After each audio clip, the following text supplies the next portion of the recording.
All right. Hello and welcome to another edition of Facebook and YouTube Live. My name is Brandon Oliver, and I'm the Director of Marketing and Communications here at East Central ISD. And tonight's episode, very important one, very serious topics.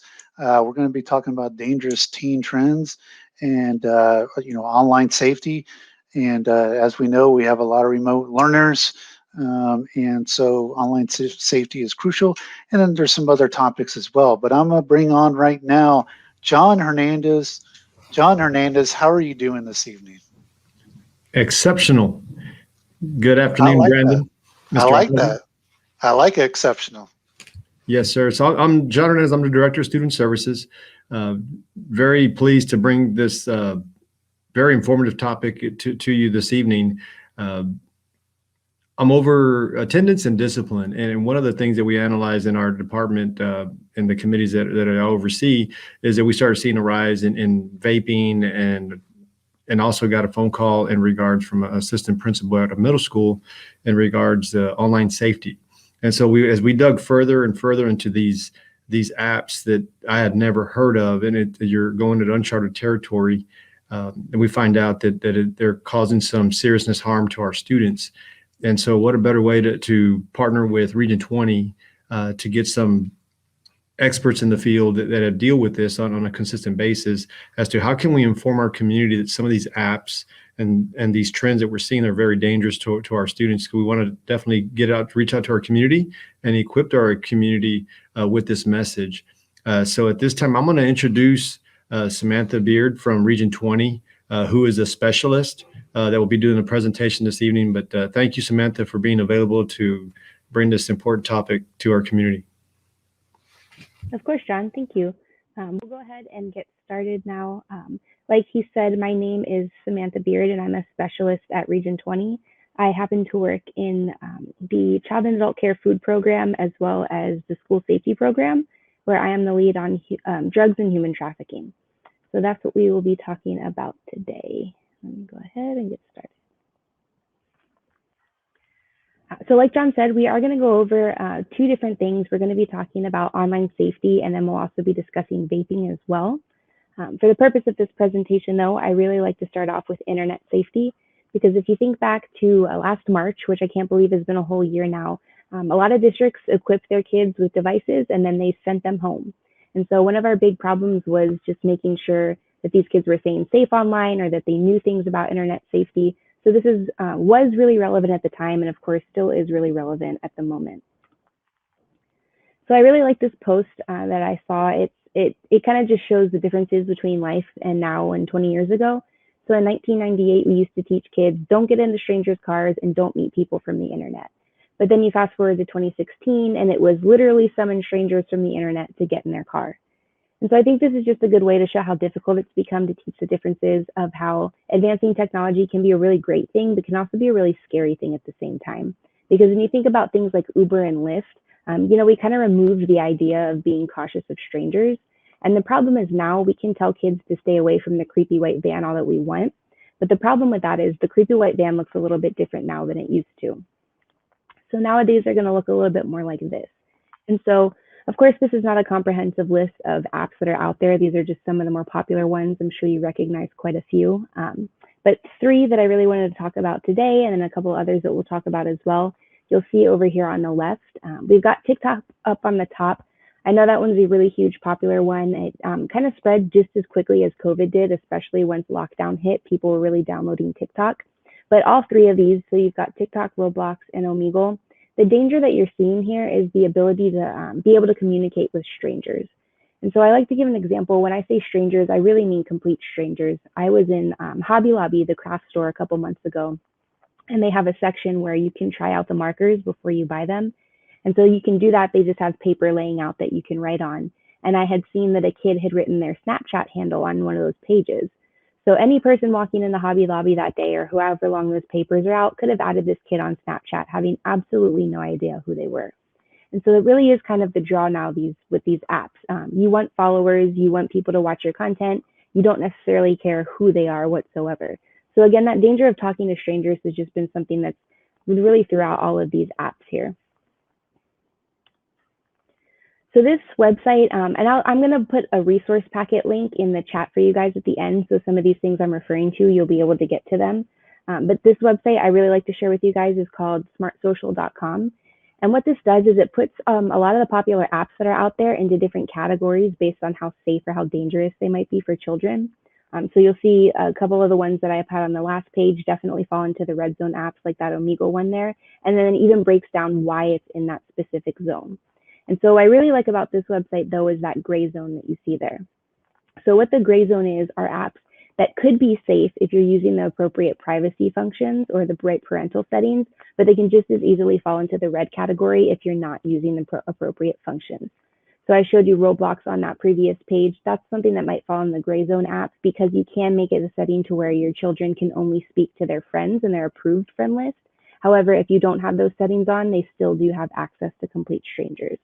So again, this is just a really awesome resource to have. And if you don't really understand an app, it really easily breaks them down for you and tells them flat out how safe they might be for children to use.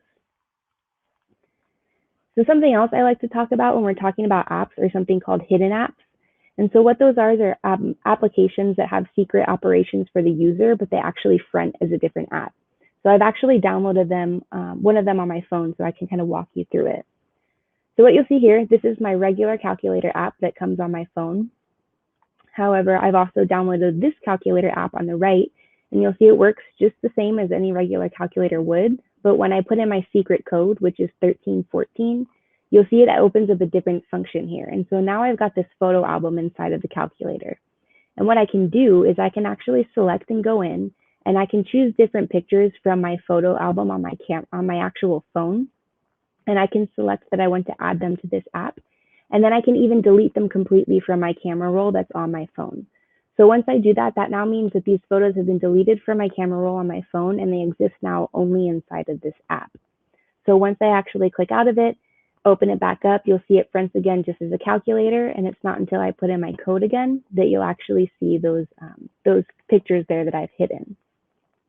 And so the danger, of course, with hidden apps is you might not always know what to look for or how to even realize what the functions of them are.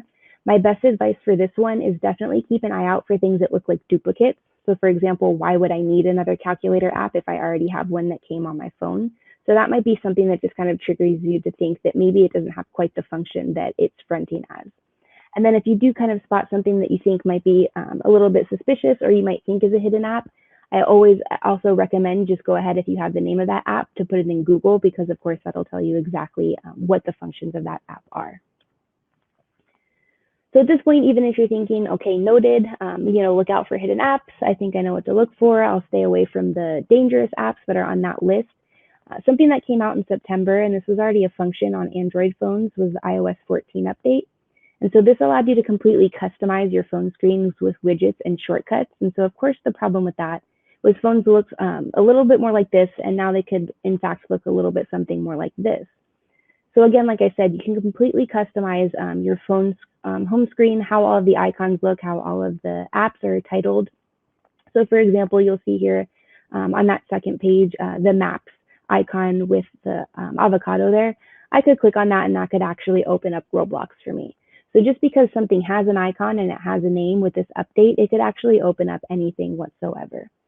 Of course, my best advice for this one would just be making sure that you stay educated on it and making sure that you are aware of how this works. The easiest way to do that for me even is just going through YouTube tutorials to see how you can actually work these functions, and just staying on top of it and letting your kids know that you know that it is a thing as well, because that might be something that kind of triggers them to not really try to hide things from you if, of course, you know how to look for them. So why does it even matter? What's the real danger of kids talking to strangers online? So of course, we all know the age-old tale of online bullying, but what we're really looking at when we're looking at internet safety is sexual exploitation in Texas. And so in 2016, UT Austin did a study with the Office of the Governor, and they actually estimated that there are about 79,000 young adult sex trafficking cases in Texas at any given time. And so young adult in that case actually went up to the age of 23. And so we do know that in Texas, in terms of volume, we are the second in trafficking cases in the country, which is a pretty daunting number, but fortunately, we're also first in response. And that has a lot to do with the child sex trafficking team of the Office of the Governor. They have a really great campaign video called Be the One. I don't share it with you tonight because it's about an hour long. However, it will be in your resource packet. And I highly recommend you guys go back and watch that because it does highlight Texas-specific cases. And then it also has one that happens here in San Antonio. And if any of you are familiar with where the service center is located, or if you know about where Fort Sam Houston is, because we're right next to them, the San Antonio case that they highlight there actually happened just 9 miles from the service center. So it really kind of shows you how close to home this stuff is hitting and how different ways that it can actually unfold. And so you might be thinking, okay, Sam, how did we go from my kid is talking to a stranger online and suddenly we jump to sexual exploitation? That seems like a pretty big jump there. But I'm going to kind of unfold the steps here to show you how quickly and how easily it can actually unfold. Because what traffickers are going to do is they're going to follow these 3 steps that you see here. So they're going to seek out vulnerable children. And of course, they do this through social media. They're going to groom them, which also happens almost entirely online these days as well. And then they're going to exploit them. And so you'll see in each of these categories that it happens, even up to exploitation. We've been seeing kids who are exploited without ever having met their trafficker whatsoever, because again, this is taking place entirely online. So as far as the first step with vulnerability, I do like to point out here, just because somebody might fall into one of these categories doesn't mean it will happen, or if somebody is not in these categories, that doesn't mean it won't happen to them either. You know, we've had law enforcement say that they've had cases in every single school district in San Antonio. So this is really a problem for everybody. However, some of the more vulnerable children that they will be looking for are those who are homeless, runaway, or foster youth, any youth with learning disabilities, or have past trauma or previous victims of abuse, addiction and substance abuse. This is because the trafficker may use those substances to actually entice them into the life, and then difficult home life, including divorce or having multiple guardians or houses. So in terms of the vulnerabilities, this is where it's really important to pay attention to the content that your children are posting online. For example, maybe you have a child who's living in multiple houses and they post something like, staying at my mom's this weekend and she's never here, or there are no rules. Somebody might see that post and know, hey, whenever this kid is at their mom's house, I know things are a little more lenient and this might be a better time for me to target them than when they're staying elsewhere. So again, just with vulnerabilities, very important to pay attention to the content that's being posted online, so your children aren't giving a pathway for these people to actually get in. Now, leading up to the grooming process, like I said, they're going to probably target children who do have these vulnerabilities, but the way that they'll find them in the first place is they'll do something that's called casting a net. So what they'll do is they'll friend request hundreds of people at one time, and the more that accept, the easier it is for them to actually get more targets. And so there are actually apps that can do this for them. They don't have to go and one by one request a bunch of people. They can just have an app that has that function that does it for them. So even when you think of your own social media pages, if somebody random requests you, you're not really likely to accept it. But if I were to get a request from somebody who's got 2 mutual friends of me, I might think, hey, surely I know this person. Maybe I just don't remember meeting them, and I'm far more likely to accept them. So you can see how that it even makes it easy for them to get access to people. However, with things like TikTok and all of these other apps where we're talking to complete strangers, and that's kind of the whole point of it, they have even easier access to children when they're not even having to accept a friend request, because they just have that automatic access to them. However, what they will do once they've got the people that they're looking at and they found these vulnerabilities and the target that they're looking for, they're going to spend anywhere between days and months building trust with that victim.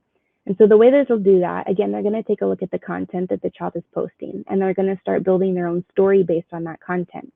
So for example, if I post, I got in a really big fight with my sister this week, what they'll do is they'll say, hey, you know what? I have an older brother. I totally get it. We fight all the time. And then we can kind of just start bonding over small things like that, just like you would any friendship. However, the problem is the trafficker is completely building their story based off of what you've been posting. So again, this is where it's extremely important to remind kids not to be posting revealing information online. Now, once we start building up that trust and we have that relationship that's growing, what they'll start doing is providing needs. And so that can take place either financially or emotionally. So an example I like to use for this one, let's say that there are 2 people who've been talking. It's a young girl and supposedly a young boy who she met on social media. And they've been talking, they've been building this friendship, and he sees a pair of sneakers that she posted that she really wanted, but she knew neither of her parents could afford it. Well, her new friend says, hey, I just got my first job. I'm really excited about it. I saw how excited about those shoes you were, and I just would really like to buy them for you because we've become such good friends. I just need you to send me your address so that I can ship them to you. So thinking, hey, great deal. I got this new pair of shoes. She sends them the address and thinks nothing of it. They continue their friendship. However, later in the week, the boy texts her again and says, I'm having a really bad day. I was on my way to my job. My tire blew out. And since I was late, my boss got really upset and he fired me. And I don't have money to pay for a new tire because I just spent all that money on your shoes. And I'm also really upset about my job. And I know you can't really help me financially, but I don't know, maybe it might make me feel better if you just sent me a picture and it cheered me up. And so to an adult, we're like, that's a totally bonkers request. Why would that be an even trade? But the kids who have been building this relationship and how she kind of feels bad and feels like it might even be her fault because he can't afford a new tire, she might feel that she owes him something. And so she obliges and she sends that photo just thinking it would be harmless. However, what we have now is the trafficker now has this child's address and he has this photo of her as well. So immediately he can start into that blackmailing and making demands by saying, if you don't continue to send me photos and videos as I request them, I'll show up at your house and I'll show your parents what you've been doing. And so you can see how it can kind of start off very simply and very easily with just making this connection with a stranger online to it getting into something a little bit more extreme. And so this is, again, why we're really paying attention to what these children are doing online. Now, once we do actually get to the exploitation process, it can happen in face-to-face situations. A lot of the ones you see here listed, of course, are pretty popular on the media. However, what we're focusing on now is, of course, the online half of it. So that can happen with self-taken photos and videos. So in that case, with this example, that's kind of what happened here. The child is taking these photos and videos and sending them to their exploiter, who then in turn is selling them to websites for their own profit. However, it can also take place through advertisements for meetups. So that exploiter might actually post them to places like, for instance, Backpage was one of them. Essentially what that was a Craigslist for sex, and that was actually Dallas-based. But in 2018, it did get taken down. However, what happened after that page got taken down is they found that within days, dozens of new websites who were outside of US jurisdictions started popping up with the same exact function. So they weren't really able to do anything about those websites. They just know that they were happening. And so again, it really is just really important to show you how people can be entirely exploited online without ever having even met their trafficker or their exploiter. And this is something that's really been perpetuating, and it's really hard for them to also do anything about it because, again, like I said, it's outside of US jurisdiction most of the time. So even though they know it's a prevalent problem, they're really struggling to figure out how to solve that problem. Now, even if you think, okay, what if I never told the stranger where I live, or what if I never sent them any photos I'm not supposed to be sending them? There's something else called metadata, and that's encrypted inside of every single photo that we take. It doesn't matter what kind of phone you have, all of it has metadata. And so there are apps that can actually extract some of that data. However, some of it is just plain and simple, already attached to the photos themselves. So for example, I took this photo myself on my phone at work in September 9th, and it tells you right there at 8:39 in the morning. And then right above that time and date stamp, you'll see the location of the photo as well. So metadata actually contains the location and the time and date that that photo was taken. So let's say, for in this example, I've built this friendship online and I'm talking to somebody and I just happen to mention that day at school that I didn't like my lunch. And then the person says, well, that's a bummer. Let me see a photo of your lunch. Why was it so bad? If I send that photo to that person, they now know the exact location that I go to school. And so you can see how it's pretty dangerous, because even if you're not sharing information actively, if you are sharing things, you might be unwillingly also giving them more information than you're willing to provide at all. So again, this is very important to just make sure if you don't know somebody online, make sure your kids are not sending them anything, because like I said, they could be extracting information that they don't even realize they're giving. So this video here, I really like it, and it will be in your resource packet. It kind of puts all of this into kid-friendly terms. Of course, this is a pretty heavy topic, but this is a great conversation starter if you did want to bring it up with your kids. Okay, so you did a thing. You sent a picture of yourself with no clothes on, something you thought wouldn't be shared. And in a polite society, cats wear clothes, right? Anyway, seemed like a good idea at the time, but now things have gone wrong, terribly wrong. Maybe you shared the picture with someone you loved and trusted, but after a while, things weren't so friendly. Or they said they'd help you become a star. They just wanted to use you. Or maybe you met someone online and they really seemed to understand you. But then it got weird, and it turned out to be someone totally different. Now the person you shared the pic with is demanding more and threatening to tell. That's sextortion. Yep, that's a thing. The perpetrator relies on you feeling ashamed and keeping quiet. But they are the ones who should be ashamed. What they are doing is wrong. And it's never too late to find your voice to ask for help.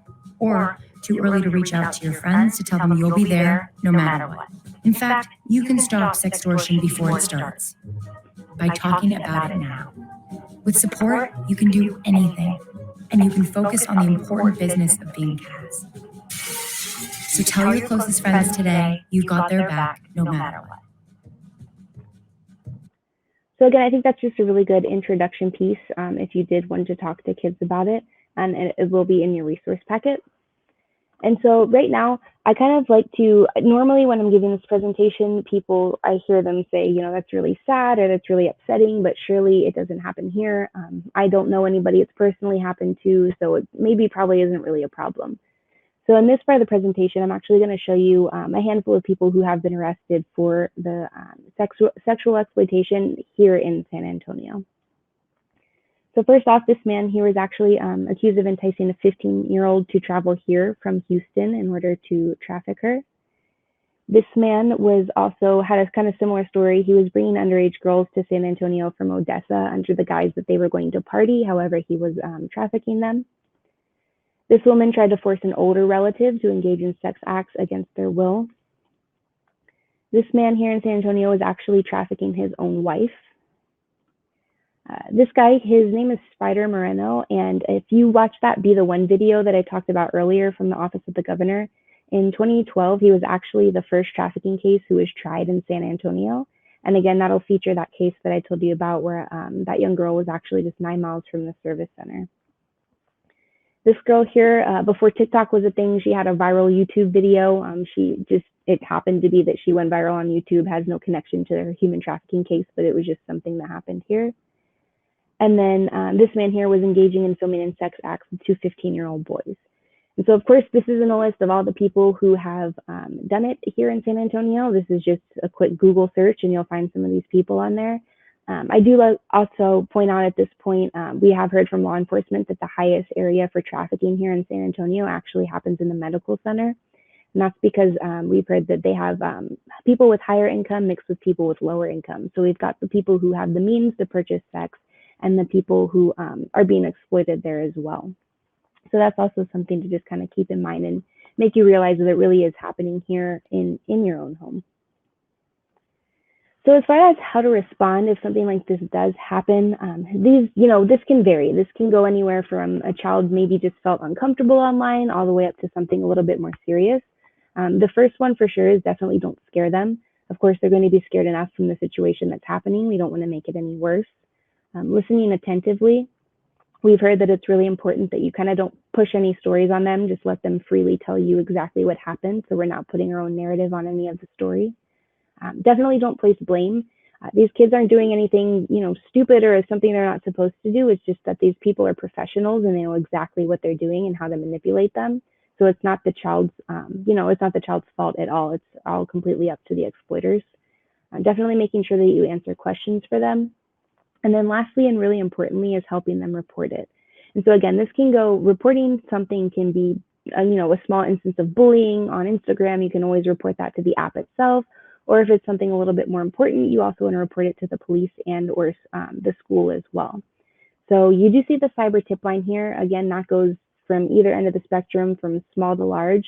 And then I also really like to point out at this point, we hear a lot that it's really important that you report it to all places that you're supposed to and not just a couple of them. So for example, if there is an exploitation case, of course you want to make that call to the National Human Trafficking Hotline, as well as the Child Abuse Hotline as well. And so the reason for that, and the reason that they say that's very important, is they found that some people maybe just call the child abuse line and then they don't call the National Human Trafficking Hotline. And that's why their numbers are so skewed. So it's really hard for them to keep accurate data without people reporting it to all of the appropriate places. And again, those hotlines will be in the resource packet that I give you as well.